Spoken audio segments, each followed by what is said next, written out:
Hello everyone, আসসালামু আলাইকুম। Samira's lifestyle ব্লগে সবাইকে অনেক অনেক স্বাগত ও ভালোবাসা জানিয়ে আজকে নতুন একটি ভিডিও শুরু করছি। তো সকাল থেকে সন্ধ্যা পর্যন্ত দেখতে থাকো বন্ধুরা, আমি কি কাজকর্মগুলো করি তোমাদের সাথে শেয়ার করব। আশা করছি আজকের ব্লগটি তোমাদের কাছে খুব ভালো লাগবে। আর আজ হচ্ছে শুক্রবার আর এখন হচ্ছে দুপুর 11:30। তো বন্ধুরা, এখন থেকেই তোমাদের সাথে নিয়ে আমি আমার ভিডিওটি শুরু করছি। ইদানিং কিন্তু আমি একটু লেট করে ঘুম থেকে উঠতেছি। দেখা যায় রাত্রে এডিটিং করতে হয়, এরপরে আমি অনেকটা রাত হয়ে যায়, প্রায় 2টা, 2:30, 3টেও বেজে যায় ঘুমাতে ঘুমাতে। আর আজকে তো শুক্রবার ছিল, ছুটির দিন, নিশ্চিন্তে একটু ঘুমিয়েছি বেশি পরিমাণে। আজকে আমি ঘুম থেকে উঠেছি 11টার দিকে।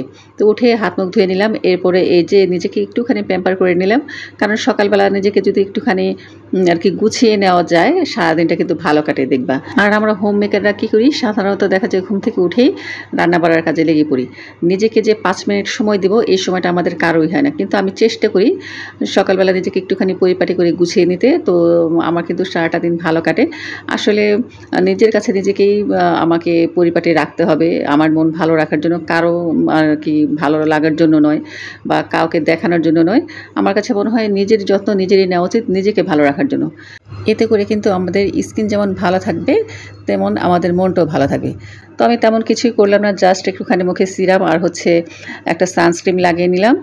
সেই সাথে আমার এলোমেলো চুলগুলোকে একটুখানি আঁচড়ে পরিপাটি করে নিলাম। আর লাস্ট ফিনিশিংয়ে এখন আমি একটু লিপ টিন্ট দিয়ে দিব, এতে করে আমার স্কিনের সাথে সাথে আমার লিপটাও কিন্তু সারাদিন ময়শ্চারাইজার থাকবে।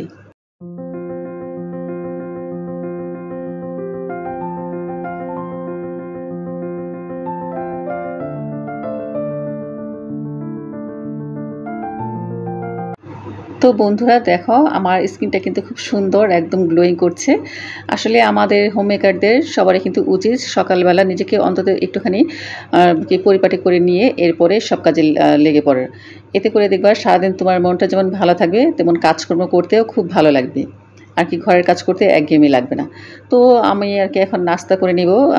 নাস্তাটা আসলে খুবই ইম্পর্টেন্ট সবার জন্যেই, আর আমাদের মহিলাদের জন্য তা আরও বেশি ইম্পর্টেন্ট। দেখা যায় আমরা এই কাজ সেই কাজ করতে করতে অনেক সময় সকালের নাস্তা স্কিপ করে ফেলি, যেটা কিনা আমাদের হেলথের জন্য খুবই আর কি ক্ষতিকর, যেটা আনহেলদি হেলথ বলা যায়।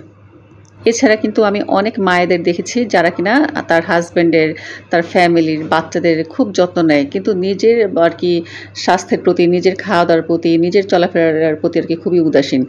দেখবা সংসারে আর কি মহিলারা যদি অসুস্থ হয়ে পড়ে, পুরোটা সংসারে কিন্তু অসুস্থ হয়ে পড়ে, কিন্তু এই জিনিসটা অনেকেই বোঝে না। তারা আর কি নিজেদের এত অবহেলা করে, নিজেদের খাওয়া দাওয়ার প্রতি এতটা অযত্ন করে, যা বলার মতো না। কিন্তু আলহামদুলিল্লাহ আমি কিন্তু সেরকম না। আমি যেমন হাজব্যান্ডের যত্ন নিই, আমার বাচ্চাদের যত্ন নিই, বা আমার বাসায় গেস্ট আসলে তাদের যত্ন নিই, তেমনি কিন্তু আমি নিজেরও যত্ন নিই। আমি কখনো দেখা যায় তাদের প্লেটে ভর্তি খাবার দিয়েছি বা নিজে একটু কম খেয়েছি বা নিজের জন্য কিছুই করি নাই। দেখা যায় আমার বাসায় গেস্ট আসছে বা আমার ঘরের সদস্যরা যারা আছে তাদের জন্যই আমি একটা কিছু রান্না করলাম, কিন্তু আমাকে বাদ দিয়ে। হয়তোবা আমার মাছ লাগবে 5 পিস, আমি নিয়েছি 4 পিস, যে আমার দরকার নেই, আমার খেলে হবে না খেলে হবে। কিন্তু এই জিনিসটা কিন্তু আপুদের একদম করা উচিত নয়, আমি যেটা বলবো। কারণ আমরা যদি অসুস্থ হয়ে পড়ি, যেটা আগেই বললাম, আমাদের পুরাটা সংসারে কিন্তু অসুস্থ হয়ে পড়বে। দেখবা কেউ কিন্তু হেল্প করার জন্য আসবে না। 1 দিন 2 দিন হয়তোবা হাজব্যান্ডের কাছে ভালো লাগবে, কিন্তু পরের দিন কিন্তু তার কাছেও ভালো লাগবে না। এই কারণে আমাদের প্রত্যেকটা মহিলাদের উচিত, আমি বলবো আমার এই আর কি ভিডিওর মাধ্যমে আমি সবাইকে একটা মেসেজ দিব, যে অন্তত নিজেরা নিজেদের যত্ন নাও। তুমি যদি ভালো থাকো, দেখবে তোমার আশেপাশে চারপাশটা আর কি পরিবেশটা ভালো থাকবে। আর তুমি যদি অসুস্থ থাকো, দেখবা যে আহা উহু করার লোকের অভাব হবে না। এমনকি তোমার হাজব্যান্ডও, যার কি যে হাজব্যান্ড এত প্রিয়, সেও কিন্তু মানে 2 দিন 3 দিন 4 দিনের পরে আর কি মুখটা ঘুরিয়ে নেবে। তো এই কারণে আমি এই ভিডিওর মাধ্যমে আমার সব আপুদেরকে মেসেজ দিতে চাই, আমরা আমাদের নিজেদেরকে ভালো রাখবো, আমাদের নিজেদের ভালো থাকার জন্য। কথায় বলে না যে স্বাস্থ্যই সকল সুখের মূল। তো অনেক বকবক করে ফেললাম, আর এই ফাঁকে কিন্তু আমি আমার সকালের নাস্তাটা খেয়ে নিলাম। আর নাস্তা খেয়ে এখন আমি আর কি রান্নাঘরে চলে গিয়েছিলাম দুপুরে কী রান্না করব, কারণ অলরেডি কিন্তু একটা না আর কি 12:15 বেজে গেছে, যেহেতু আজকে শুক্রবার তাড়াতাড়ি আজান দিয়েছে। তো আমি গরুর মাংস ভিজিয়ে রেখে আসছি আর চিন্তা করেছি আজকে গরুর মাংস আর ভুনা খিচুড়ি রান্না করব। তো আমি পোলাওয়ের চাল এরপর হচ্ছে ডাল একসাথে মিক্সড করে রেখে আসলাম, কারণ মাংসটা ভিজতে তো সময় লাগবে। তো এই ফাঁকে আমি চিন্তা করলাম ঘর দুয়ারগুলো একটুখানি গুছিয়ে নিই। আর আমার ছোটো মেয়েটা গেছে আমার আর কি বোনের বাসায়, গতকালে চলে গেছে ওর মাদ্রাসা ছুটি হওয়ার পরে আপার বাসায় থাকবে। আসলে আপার বাসায় একটা বিড়াল ছানা আছে, মূলত ওই বিড়াল ছানার জন্যই ও বারবার ওই বাসায় চলে যায়, থাকার জন্য বায়না করে। এখানে এখানে অনেক হয়েছে, দেখো আমার মেয়েরা বৃষ্টিতে ভিজা অবস্থা খারাপ, ভিজা তারা পেন্ট করতে গেছে। তারা সবগুলা দেয়ালে পেন্ট করতে যেয়ে এই যে সব ভিজা পড়ে আসছে একজন। তো তোমরা ভিজলা কেন? তোমরা এক জায়গায় দাঁড়াইতা, গ্যারেজে দাঁড়াইতা। হঠাৎ করেই কিন্তু আজকে বৃষ্টি চলে আসছে। আর একটা মজার ব্যাপার কি জানো, আমি যখন ঘুম থেকে উঠে গরুর মাংস ভিজাচ্ছিলাম, তো আমার ছোটো বোন বলছিল এই গরমের মধ্যে আপনার তো পাগল হয়ে গেছেন যে খিচুড়ি খাবেন। তা আমি বলছি যে তুই না এই কথা বলি, যা আমি পাগল হয়ে গেছি, আমি আজকে এই খিচুড়ি খাবো। তো আমি মাত্র মাংসটা নিয়ে ভিজাইছি আর দেখি যে আর কি আমার রান্নাঘরের যে একটা জানালা আছে ওইখান দিয়ে দেখি টপ টপ করে পানি পড়তেছে। তা আমি বললাম কিরে কিসের পানি পড়ে, হঠাৎ দেখি বৃষ্টি পড়তেছে। মানে তখন একদম খুশি হয়ে গেছি। তা আমার বোন হাসতেছে, বলে কি ভালোই তো, আপনি খিচুড়ি রান্না করবেন, মাংস রান্না করবেন, এই কারণে বৃষ্টি চলে আসছে। আর এদিক দিয়ে কিন্তু আমার মেয়েরও আর মেয়ের বান্ধবীরাও কিন্তু একদম ভিজে পড়ে আসছে, ওরও আর কি ভিজে গেছে। আর যেহেতু আমার বাসা খুব কাছে আর কি, আমার বাসার কাছাকাছি ওরা পেন্ট করছে, এই কারণে আর কি আমার বাসায় আসছে, এসে ড্রেস চেঞ্জ করে গেল। আর এদিক দিয়ে কিন্তু অলরেডি আমি গরুর মাংসটা বসিয়ে দিয়েছি। তো আমি চাল আর ডাল একসাথে ভিজে রেখেছিলাম যে রান্নাটা বসাবো। তো হঠাৎ ওরা যখন চলে আসলো ভাবলাম অনেকটাই আর কি বেলা হয়ে গেছে, ওদের আর কি খাবার দাবারের একটুখানি ব্যবস্থা করি। তো আমি চাল নিয়েছিলাম 2 কাপ আর ডাল নিয়েছিলাম 1 কাপ। তো ওরা আসাতে আবার আমি আরও 1 কাপ চাল আর 1 কাপ ডাল আর কি একটুখানি বেশি করে নিলাম। তো এখানে আমি এই যে পেঁয়াজ ভালো মতন ভেজে নিচ্ছি, এরপর পেঁয়াজের সাথে আমি দিয়ে দিলাম পরিমাণ মতন হলুদ। এখানে আমি 2 চামচের মতন হলুদের গুঁড়া দিয়েছি। এমনি সাধারণত কিন্তু আমি মরিচের গুঁড়া দিই না, তবে মনে হলো যে আজকে একটুখানি ঝাল ঝাল খিচুড়ি খাবো। ভুনা খিচুড়ি যদি একটুখানি ঝাল ঝাল না হয় তাহলে তার ভালো লাগে না। তবে আমি একটা জিনিস মিস করছি, সরিষার তেল। সরিষার তেলটা আমার আর কি শেষ হয়ে গেছে, মিল থেকে আনাতে হবে, এই কারণে আজকে আমি সয়াবিন তেল দিয়ে খিচুড়িটা রান্না করছি। আরও দিয়ে দিলাম 1 টেবিল চামচ পরিমাণ মরিচের গুঁড়া, 1 চামচ পরিমাণ ধনিয়ার গুঁড়া আর 2 টেবিল চামচ পরিমাণ আদা রসুন জিরা বাটা। তো আমার কাছে মনে হচ্ছিল আর কি পেঁয়াজ কম, আমি আসলে পেঁয়াজ কেটেছি, তো আমি প্রথমে কম পরিমাণ চাল নিয়েছিলাম, সেই অনুযায়ী পেঁয়াজ কেটেছিলাম। এরপরে যখন চালের পরিমাণ বাড়িয়ে দিলাম আর একটুখানি পেঁয়াজ দিয়ে দিলাম। তো আমি মশলাটাকে খুব সুন্দর ভালো মতন কষিয়ে নিয়েছি। এই পর্যায়ে কষানোর পরে আমি আর কি চাল আর ডাল দিয়ে দিলাম, সেই সাথে আমি পরিমাণ মতন লবণও দিয়ে দিলাম। আমি আসলে একবারে লবণ দিয়ে দিই, এতে আর কি হয়ে যায়, আমার বারবার আর চেখে দেখা লাগে না। তো এখন আমি চাল ডালগুলোকে খুব সুন্দর করে তেলের মধ্যে আর কি ভাজবো। আর ভুনা খিচুড়ির মধ্যে কিন্তু তেলের পরিমাণ একটুখানি বেশিই লাগে, আমি একটুখানি বেশিই দিয়েছি। তো আমি এখন খুব ভালো মতন ভেজে দিব। আর সাথে কিন্তু আমি কয়েক টুকরা এলাচি, দারচিনি, তেজপাতা, লবঙ্গ দিয়েছি। তো দেখো চালটা কিন্তু খুব সুন্দর ভাজা হয়ে গেছে, একটা শন শন শব্দ হচ্ছিল যেটা কিনা আমি তোমাদের শোনাতে পারলাম না।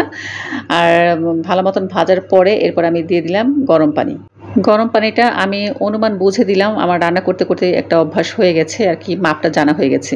নর্মালি কিন্তু আমরা 1 কাপ চালের জন্য 2 কাপ পানি দিই, আর 1 কাপ ডালের জন্য সেখানে 2 কাপ পানি দিই। তো দেখা যায় আজকে আমি আর পানি মেপে দিলাম না, আমি চোখের অনুমান করে পানিটা দিলাম। একটুখানি আমি নরম নরম খিচুড়িটা চাচ্ছি, একদম মানে পুরো ঝরঝরাও না, আবার একটু মানে কাদা কাদাও না, মিডিয়াম থাকবে। তো এদিক দিয়ে আমার কিন্তু প্রেশার কুকারে প্রায় 4টা সিটি পড়ে গেছে। তো এই পর্যায়ে আমি ঘন্টাটা তুলে ফেললাম। আর আমি কিছু আলু দিব, যেহেতু খিচুড়ির সাথে মাংসের সাথে একটু যদি আলু না দেয় শুধু খেতে ভালো লাগবে না। আলুটাকে ভেজে দেওয়ার কারণ হচ্ছে মাংসের মধ্যে আলুটা দেওয়ার সাথে সাথেই আর কি খুব তাড়াতাড়ি সিদ্ধ হয়ে যাবে আলুটা, আর খেতেও কিন্তু ভীষণ মজা হয়। তো এখন আমি চুলার আঁচ কমিয়ে দিয়ে আরও 10-15 মিনিট রান্না করব, যেহেতু প্রেশার কুকারে দেওয়া আছে, বেশি একটা সময় লাগবে না। আর এদিক দিয়ে কিন্তু আমার খিচুড়িটা অলমোস্ট হয়ে গেছে। তো ঘি আমার শেষ হয়ে গিয়েছিল, যতটুকু ঘি ছিল একদম কাচিয়ে কুচিয়ে মানে আমি ঘি দিয়ে দিলাম। খিচুড়ির মধ্যে পোলাওয়ের মধ্যে একটুখানি ঘি না হলে ভালো লাগে না। আমার বাবাকে বলতে হবে দেশ থেকে যেন আবার ঘি নিয়ে আসে আসার সময়। আর আমার হাজব্যান্ডকে বলে দিয়েছিলাম আসার সময় যেন আর কি নামাজ পড়তে গিয়েছিল, তো আমি বলেছিলাম যে আসার সময় টক দই, কোল্ড ড্রিঙ্কস, এরপর হচ্ছে শসা, টমেটো এগুলো নিয়ে এসো।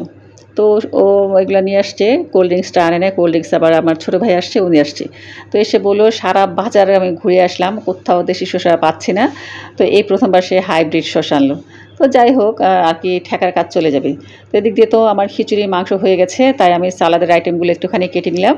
আর কুকার থেকে এখন আমি মাংসটাকে একটা কড়াইয়ের মধ্যে ঢেলে নিব, তারপর তোমাদের দেখাচ্ছি এটার টেক্সচার, এটার লুক দেখতে কেমন হয়েছে।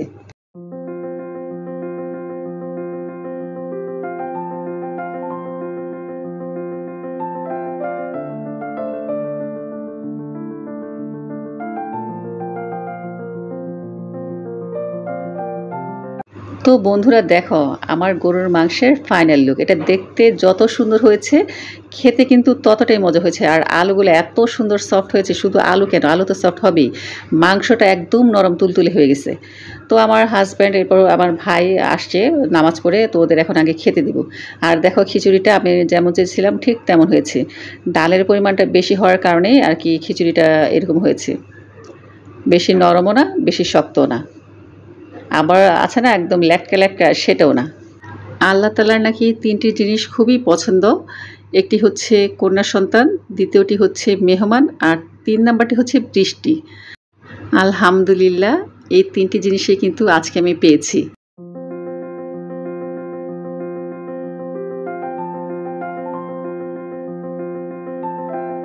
তো ওদের দুজনের জন্য আমি খিচুড়ি আর মাংসটা এখন সার্ভ করে দিচ্ছি। আর আমি চিন্তা করেছি এখন থেকে আমার জামাইকে আর দেখাবো না, কারণ এই ব্যাটার যদি একটুখানি দেখায় খালি বগর বগর করে যে কেন আমাকে দেখাও, যা ব্যাটা তোরা দেখাইলাম না কি হয়েছে। তো বলো তো বন্ধুরা আমি কাজটা ঠিক করছি কিনা। আর এই যে দেখো এদিক দিয়ে খালা চলে আসছে, মানে আমার মাথা থেকে মনে হয় যে একটা টেনশন চলে গেছে। কাজের খালারা যদি না থাকে কি যে একটা টেনশন লাগে, কারণ কাজ করতে করতে একদম অবস্থা খারাপ হয়ে যায়।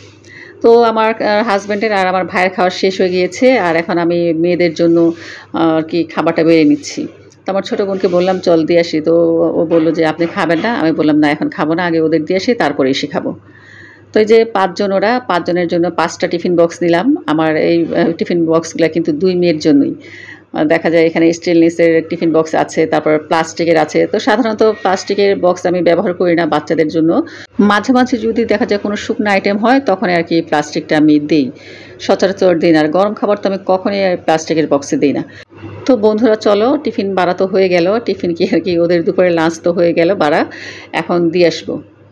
আর সাথে কিন্তু আমি ১ পিস করে শসা, এরপর হচ্ছে ১ পিস করে লেবু দিয়েছি। আমি খাবারগুলো অল্প পরিমাণে দিয়েছি, কারণ আজকালকার বাচ্চারা তো তেমন কিছু খেতেই চায় না, দেখা যায় পরে আবার আর কি ফেলা যাবে। তো সবগুলো টিফিন বক্স আমি কিন্তু ব্যাগে ভরে নিয়েছি, আর প্রত্যেকজনের জন্য একটা করে চামচ দিয়েছি, কারণ তারা তো আর হাত দিয়ে খেতে পারবে না। আর সাথে ১ বোতল ঠান্ডা পানি নিয়ে গেলাম। তো এই যে ২ বোন এখন যাচ্ছি, আর খুঁজতেছি কোথায়। আমাকে ইনফর্ম করেছিল যে আর কি কোন গলিতে আছে, যেহেতু এটা আমার নিজের এলাকা, কারণ আমার বাবা মায়ের জন্ম এই এলাকায়, আমার জন্ম এই এলাকায়, আর আমার মেয়েদের জন্ম তো হবেই। তো নিশ্চিন্তে যাচ্ছি যে আমি সব কিছু চিনি। তো আর দেখতেছি যে কিন্তু ওরা কোথায় আছে। একপাশে দেখলাম অন্যান্য ছেলেরা পেন্ট করছে, আবার এখন ওরা কোথায়, এই যে দেখো